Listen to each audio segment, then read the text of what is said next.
So, yun nga guys. Ako ay magpapangat dahil nga marami akong isda na nabili. So, sa aking kawali, maglalagay lang ako ng paminta, buo, sili, luya, tapos kamayin ko na sibuyas, tapos kamatis. Tapos papakulian ko lang yan.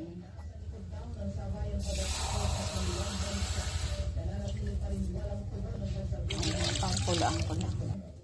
Tapos lalagyan ko siya ng tanlad. Ang tanlad ay 1 linggo na sa rep. Siguro pwede pa yan. So, ayan, lalagyan ko lang siya ng patis. Ulit. At isasalang ko na siya sa kalan. So, ayan na nga siya. Sasalang ko na. Ito yung isda na ipapangat ko. Ayan, maliliit lang siya. So, antayin ko lang kumulo yan. At tatakpan ko lang. So, ayan, kumukulo na siya.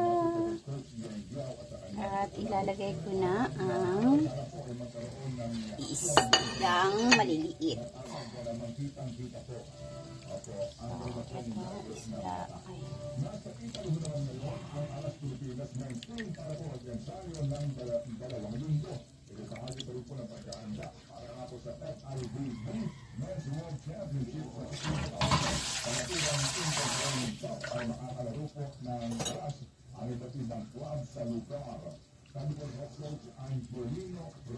Sarap. Sino nakain ng gantong luto?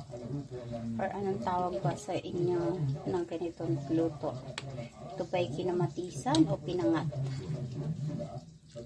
Basta niluluto ko siya ng ganito. Hindi ko alam kung anong tawag dito. Tawag ko lang dito ay sinabawan. Yan lang po.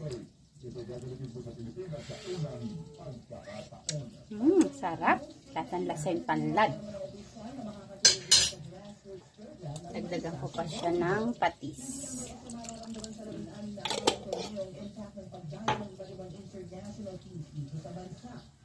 So, ayan lang. Pakuliin ko lang siya ng konti.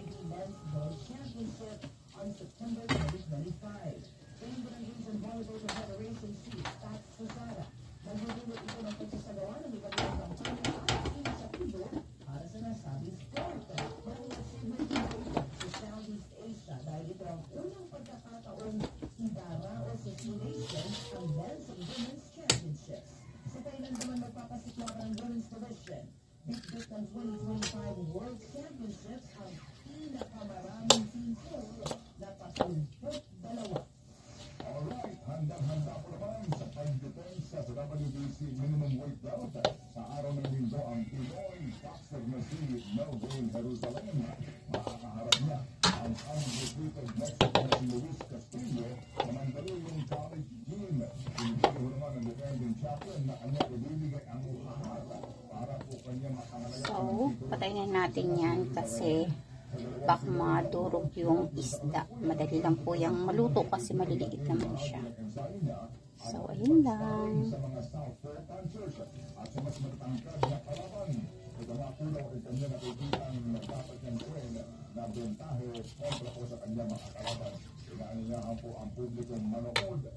So, yun lang po. Thank you for watching.